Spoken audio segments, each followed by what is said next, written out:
అందరికీ నమస్కారం అండి. అభిమానం, అధికారం, అనుకూతనం ఈ మూడింటిలో సమానమైన స్కోర్ ఎవరికీ రాదు. ఒకవేళ వస్తే వారు ప్రశ్నలు మరోసారి చదివి మార్కులు వేసుకోవడం మంచిది. అధికార దర్పంలో అధిక మార్కులు వచ్చిన వారు తమ వైఖరి మార్చుకోవాలి. ఈ కాలంలో ఎవరి అభిప్రాయాలు వారికి ఉంటాయి, ఎవరి వ్యక్తిత్వాలు వారికి ఉంటాయి. అటువంటి వారిని కంట్రోల్ చేయాలనే ఆలోచన విడిచి వారికి అర్థమయ్యే విధంగా చెప్పడానికి ప్రయత్నం చేసి వారిని ఫలితం రాబట్టాలి మనం.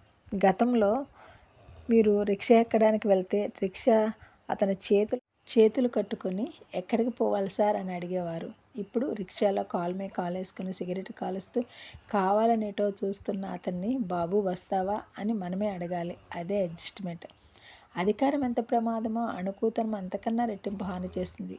ప్రతి అడ్డమైన వారికి సలాం కొట్టే తత్వం విడిచిపెట్టాలి. ఎదుటి వారికి గౌరవం ఇవ్వండి తప్ప భయపడవద్దు. అయితే ఇంట్లో పెద్దలేడలా టీచర్లేడలా మాత్రం అణుకువగా ఉండడంలో తప్పు లేదు. ఎందుకంటే వారు ఏం చెప్పినా ఏది చేసినా మీ మంచి కోరే చేస్తారు. ఈ రూలు వారికి పనికిరాదు సుమా.